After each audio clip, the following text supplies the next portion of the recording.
André Dudrussel, bienvenue sur notre plateau à France Loisirs.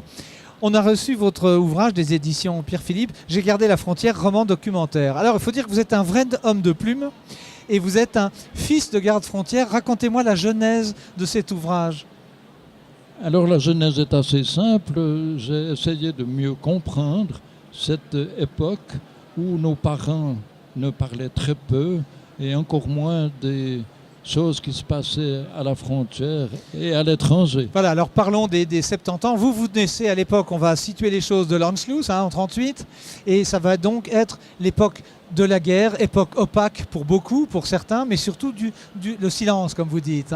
Voilà, oui, une période un peu de silence, et puis quand même où l'enfant ressent déjà une certaine anxiété dans son entourage, chez ses proches, etc. Vous avez, vous, le souvenir de la peur de l'agresseur et de l'invasion? Non. Quand même pas. Non, justement, parce qu'on vivait dans un monde privilégié, dans des pâturages magnifiques.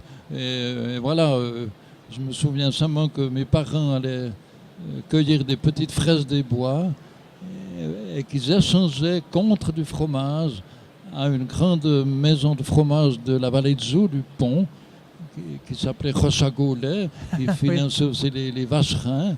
Et là, mes parents recevaient du fromage en échange des petites fraises.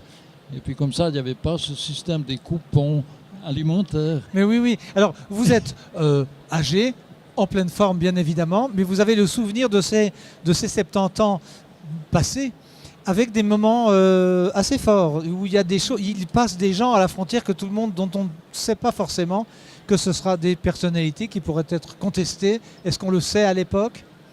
Par exemple, le maréchal Pétain qui vient en 37, c'est jamais que le maréchal Pétain, c'est le père La Victoire, c'est Voilà. Alors ça, disons, comme dans tout roman documentaire, il y a une fiction et une réalité. Oui. Alors tout ce qui concerne, par exemple, le maréchal Pétain, je l'ai reconstitué d'après des documents. À l'état adulte, oui. Voilà, que pratiquement à l'époque même, j'avais jamais entendu parler du maréchal Pétain.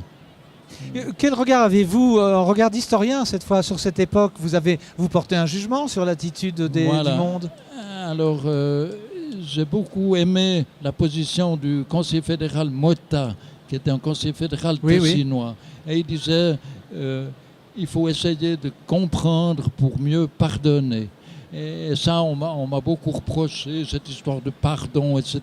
Mais c'est toujours très facile de refaire l'histoire.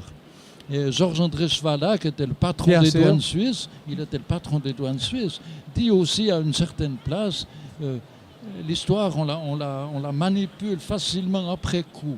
Mais au moment où les éléments se passent, qu'aurait-on fait nous à la place? C'est pas facile.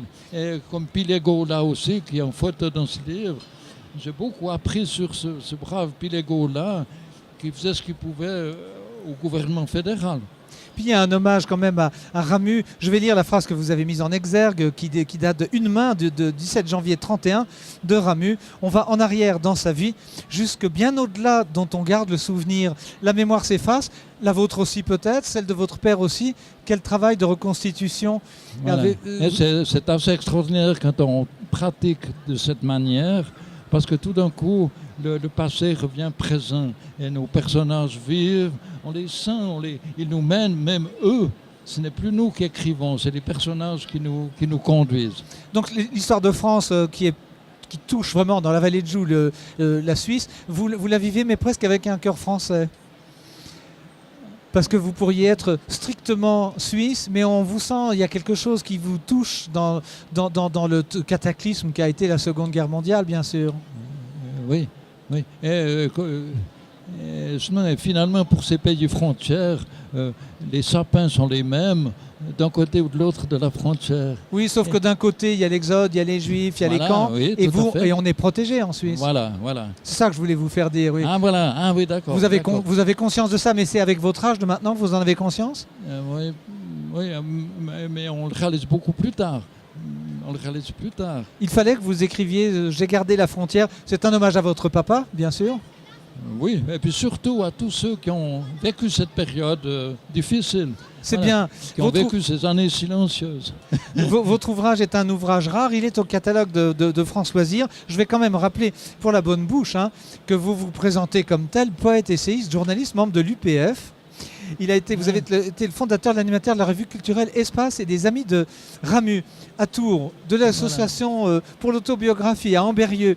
Vous êtes un homme de lettres. Quelle a été votre profession, votre vrai métier? Alors, comme profession, je suis mécanicien électricien. Et puis j'ai travaillé dans le nucléaire. J'ai travaillé dans la première centrale expérimentale de Suisse dans le nucléaire. Et en parallèle, j'ai toujours travaillé dans les domaines littéraires, poésie, etc. Merci. Voilà. Beaucoup. On arrive au terme de cette interview. André Durussel, on est enchanté de vous avoir reçu pour J'ai gardé la frontière, roman documentaire. Ça, toutes les interviews font allusion à cela quand on parle de roman, de fiction, de réalité, aux éditions Pierre-Philippe. Merci, bon salon et revenez quand vous voulez surtout. Mais c'est moi qui vous remercie aussi, ainsi que mon éditeur d'avoir organisé cette rencontre. C'est un plaisir.